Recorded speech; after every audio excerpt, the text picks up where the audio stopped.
Hello दोस्तों, जैसा कि हमने पिछले एपिसोड में देखा था, सावन की मुलाकात गोरेलम के फर्स्ट कमांडर के साथ हुई थी। फर्स्ट कमांडर नेचर वाइज से बहुत अच्छा था। उसने सावन को काफी सारी चीजें बताई और फिर वो लोग उसके बाद एसिड गोरेलम में एंटर करते हैं। वहाँ पर पहुँचते ही हम मिस ओनर को देखते हैं, जो कि तुरंत ही सावन के पास चली आती है। वेल, यहाँ के रूल के मुताबिक किसी को भी गोरेलम के मेंबर से कांटेक्ट करना बिल्कुल भी मना था, पर मिस ओनर खुद आती है और सावन और उसको दोस्तों को अपने साथ लेकर चली जाती है। वहाँ पर मिस ओनर सावन को एक कंपटीशन के बारे में बताती हैं और अब हम देखते हैं मिस ओनर सावन को गु याओ नाम के एक चैलेंज के बारे में वार्न कर रही थी। ये वही था जो कि सावन के ऊपर थोड़ी देर पहले अटैक किया था। हो सकता है कि उस एल्डर सेरेमनी में गु याओ सावन को चैलेंज करे, और क्योंकि गु याओ दाओजन के 8 लेवल स्टार लेवल पर है, इसलिए वो सावन के ऊपर भारी पड़ सकता है। सीन फिर से शिफ्ट होता है और रात हो जाती है। हम लोग लिटिल फेरी डॉक्टर को देखते हैं, जो कि माउंटेन के टॉप पर खड़ी होकर यहाँ के इस शाइनी अंधेरे का आनंद उठा रही थी। पर तभी वहाँ पर पीछे से मिस ओनर आ जाती हैं। Miss owner little fairy doctor से कहती हैं, सिस्टर आप रेस्ट करने नहीं जा रही? दोनों फिर आसमान की तरफ देखने लगते हैं। लिटिल फेरी डॉक्टर कुछ देर के बाद कहती हैं, तो ये गोरेलम है कि हाँ,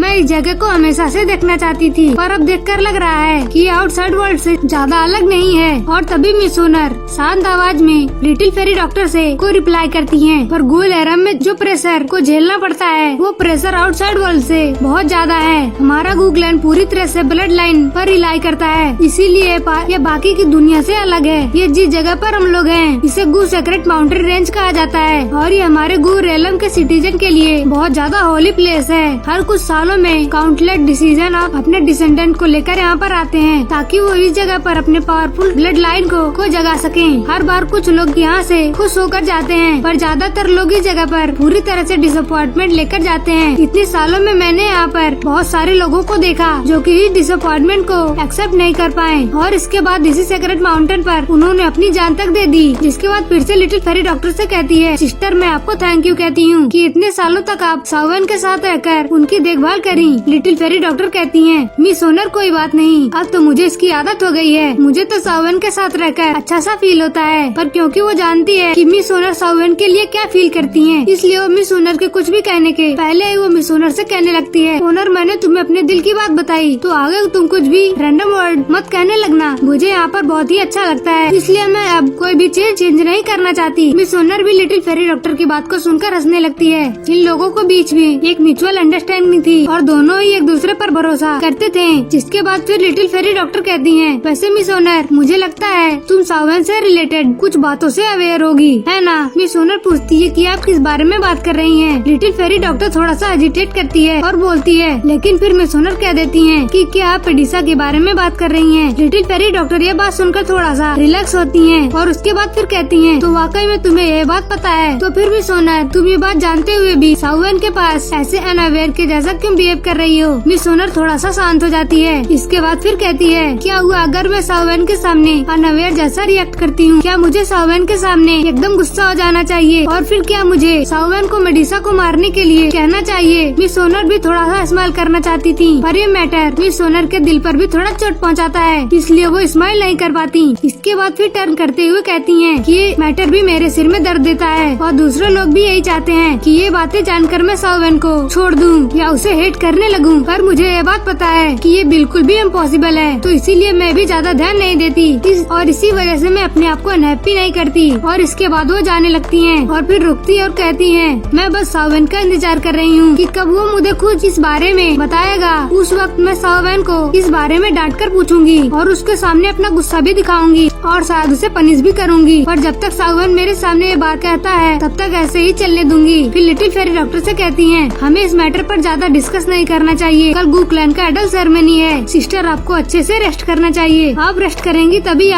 आप सावन को फ्यूचर में अनकंपनी कर पाएंगी। लिटिल फेरी डॉक्टर कहती हैं, मिस ओनर तुम्हारा क्या, कल तुम कहाँ जाने वाली हो? और फिर मिस ओनर वहाँ से गायब हो जाती हैं। सीन यहाँ से शिफ्ट होता है और फिर हम लोगों को अगली सुबह का सीन दिखाया जाता है। सुबह हो गई है तो सावन जाग गया है। मिस ओनर वापस से सावन के पास आ जाती हैं और सावन के उठते ही सावन से पूछती हैं कि सावन आपने अच्छे से रेस्ट करा? सावन भी मिस ओनर की खूबसूरत स्माइल को देखकर खुश हो जाता है और हमें सिर हिलाता है और फिर कहता है कि हाँ, और फिर कहता है कि मिस ओनर जो तुम्हारे क्लैन का एल्डर सेरेमनी है वो शायद अब शुरू होने वाला होगा। मिस ओनर स्माइल करती है और कहती है कि हाँ, हमें चलना चाहिए। सावन के सारे दोस्त भी रेडी थे। इसके बाद हम देखते हैं मिस ओनर के लिए एक यूनिकॉर्न आ जाता जाता है। अगले ही पल मिस सोनर अपने यूनिकॉर्न पर बैठती हैं और फिर जहाँ पर सेरेमनी हो रही है उस ओर चल देती हैं। सावन भी उसके पीछे पीछे उसकी ओर चल देते हैं। थोड़ी दूर उड़ने के बाद उस टाउन एरिया में पहुँचता है। वहाँ पर बहुत सारे ब्लैक समर्ड आर्मी के लोग थे। उन लोगों के सामने एक बहुत बड़ा स्टेडियम था जिसके अंदर वो एल्डर सेरेमनी होने वाली। बहुत सारे लोग ऑलरेडी वहाँ पर पहुँच गए थे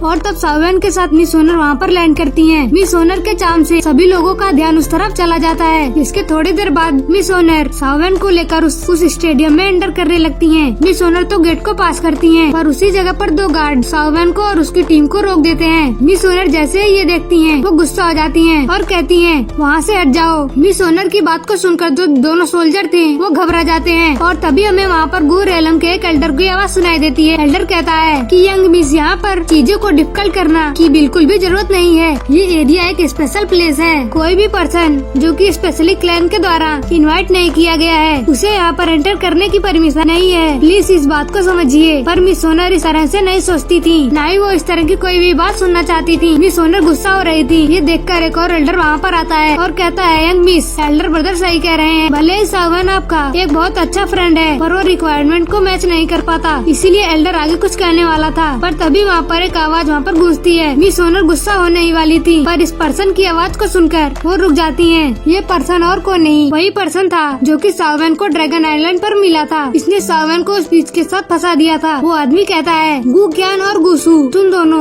अपने शर्म और लिहाज को भूल चुके हो। मैं तुम लोगों को हैबिट को अच्छे से जानता हूँ कि तुम लोग कैसे लोगों को बुली करते हो। मैं तुमसे मुंह लगाना तो नहीं चाहता था पर तुमने यहाँ पर अपनी लिमिट को क्रॉस कर दिया है। कि क्या तुम सोच रहे हो तुम्हें रिजियन एकेडमी के स्टूडेंट इस तरह से बुली कर लोगे? तुम्हें क्या लगता है मैं इस बात को देखकर तुम्हें छोड़ दूंगा? कि क्या तुम्हें इतना ज्यादा सॉफ्टी समझ रहे हो? ये सुनकर सावन एकदम शॉक्ड हो जाता है। यहाँ पर इन्होंने जियानान एकेडमी की बात की थी। ये वही एकेडमी है जहाँ से सावन ने अपनी जर्नी की शुरुआत की थी और वहाँ पर अपना क्लैन बनाया और अपनी काफी सारी स्ट्रेंथ को बढ़ाया। जियान से यहाँ पर उसकी मुलाकात वहीं पर हुई थी। ये पर्सन जियानान एकेडमी का वो गायब हुआ फर्स्ट एल्डर है। इस एल्डर का नाम मांग तियांग जी है। मैं आपको बता दूं कि इसका लेवल बांगसंग लेवल पर है। मांग तियांग के आते ही यहाँ का एटमॉस्फेयर बदल जाता है। गुसुआन और गुसु इस औरत को देखकर घबरा जाते हैं। दोनों ही तुरंत वहाँ से पीछे हट जाते हैं। पर सावन उस पर्सन को देखकर शॉक्ड हो जाता है क्योंकि सावन के साथ इसकी फर्स्ट मीटिंग अच्छी नहीं थी। सावन चिल्लाते हुए कहता है ये तो तुम हो, तुम यहाँ पर भी आ गए। मांग तियांग जिसका नेचर बिल्कुल प्लेफुल है वो सावन की ओर देखता है और कहता है कि लड़के तुम कैसी बातें कर रहे हो, मेरे से थोड़ा पोलाइट होकर बात करो, मुझे अपना हेडमास्टर कहो। वैसे ही सावन के दिमाग में इस पर्सन का नाम आता है। एल्डर गुसवांग एल्डर मांग के बारे में बता रहे थे कि वो कितने ज्यादा पावरफुल हैं। अगर वो यहाँ पर होते हैं तो ब्लैक डोमेन रीजन में किसी की भी हिम्मत नहीं होती कि वो जियानान एकेडमी के ऊपर हमला कर सके।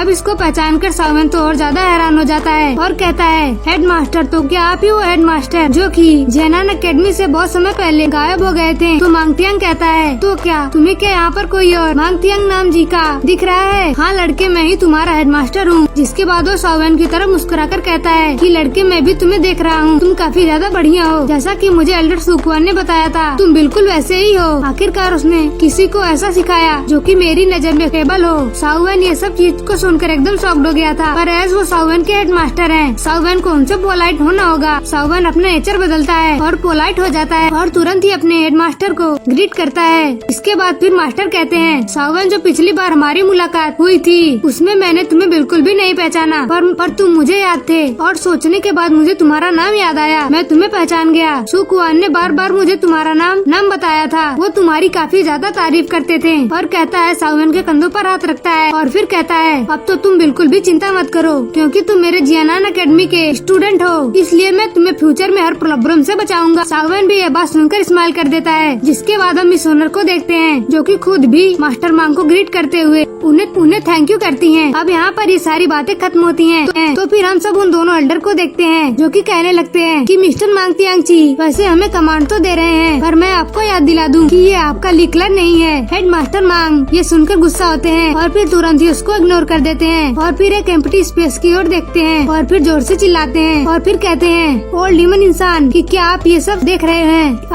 आपको इन लोगों के ऊपर फेवर करना बंद करना होगा। इस तरह पर किसी भी यंगर जनरेशन को बुली करना बहुत ज्यादा छोटी सोच है। आखिर इस तरह का बिहेव क्यों ही करना। तभी खाली जगह से आवाज आती है कि गुसुआन गुसु पीछे हट जाओ। ये देखकर हमें समझ में आता है कि कोई भी बहुत ज्यादा पावरफुल एंटिटी उस एरिया में बैठे हुए हैं। और इसी तरह से सावन फिर स्टेडियम में एंटर करता है। एंटर करने के साथ उसके सामने एक बहुत बड़ा फाइटिंग एरिना होता है और ये यहाँ पर बहुत सारे फेमिलियर फेसेस को देखता है, जैसे कि यान क्लैन से वो सुआन और फिर यान क्लैन से वो 8 लेवल का अल्केमिस्ट। और फिर ये एपिसोड यहीं पर खत्म हो जाता है। Thanks for watching.